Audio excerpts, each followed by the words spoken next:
I have proclaimed martial law in accordance with the powers vested in the President by the Constitution of the Philippines. Hashtag Never Again. Never Again represents a part of our Philippine history that wants to be forgotten by many. You may have heard numerous stories about it, but only a few know facts and hard truths about this era. Today, we will talk about the martial law under Marcos regime, how it happened, how it shaped the Philippines to what we have today, and what were the leading events before it happened. Being a millennial, it's hard to put ourselves into it, but it doesn't mean that we weren't born during those years. We would already ignore these facts. Our timeline starts to when Senator Benigno Aquino exposes to the public the Operation Sagittarius, wherein he said that President Ferdinand Marcos is planning a program to put the entire country under the military control. During this time, take note that President Marcos was already re-elected for his second term as a president, despite of the protests from youth leaders and rally groups, leading a series of violent demonstrations showing him their strong disapproval. Meanwhile, on August 21, 1971, 9 people died and over 90 people were injured during the Plaza Miranda bombing. On the other hand, Secretary Juan Ponce Enrile, then Secretary of Defense, was also allegedly ambushed by certain gunmen. During this time, several political groups and revolution organizations are also establishing themselves. Among these groups are Communist Party of the Philippines, New People's Army or NPA, and Baro National Liberal Front. These events were later used by Marcos to justify his implementation of martial law. He said that they were a threat to national security and that martial law was a necessity. But is it? On September 22, 1972, President Marcos signed the Proclamation 1081, which placed the country under the hands of military.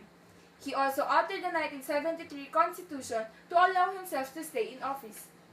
And on September 23, at exactly 7:15 p.m., he went on air in all television and radio broadcasting stations, announcing to the public the official start of martial law.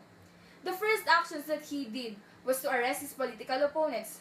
Consequently, over 70,000 were detained for being enemies of the state, 34,000 people tortured, 3,240 salvaged or victims of extrajudicial killings, and around 400 disappearances were recorded during this time of martial law. One of the most prominent disappearances was Archimedes Rahanos. According to reports, he was brutally beaten and thrown out a window after he questioned Amy Marcos, the president's daughter, about his national chairman position in the Kabataang Barangay during an open forum. With this martial law, it is evident that civil rights were suspended and the country functions under the military's authority.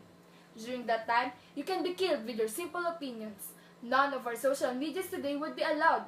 Broadcasting stations were strictly monitored by the government, and there was no such thing as democracy.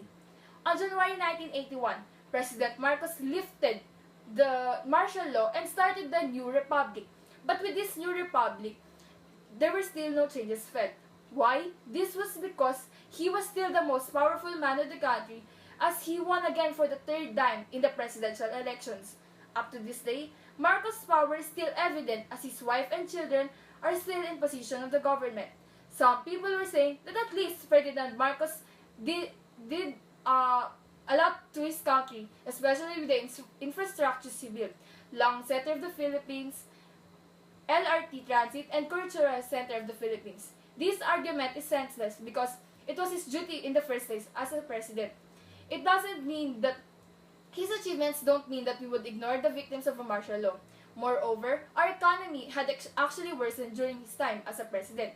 I am addressing martial law to you today because it is relevant and will always be relevant. The extrajudicial killings are unfortunately rampant again today. Martial law was declared in Marawi and was extended until December this year. These happenings make me fear that maybe the past is still happening again. Nowadays, because of what I see in the news and in our barangays, I don't fully trust the police nor the President Rodrigo Duterte. If he won't make any actions that would assure us our safety, I would be doubting his intentions as a president.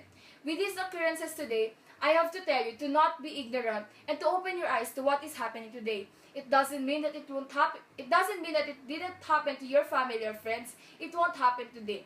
That's all, and thank you for listening. Hashtag never again.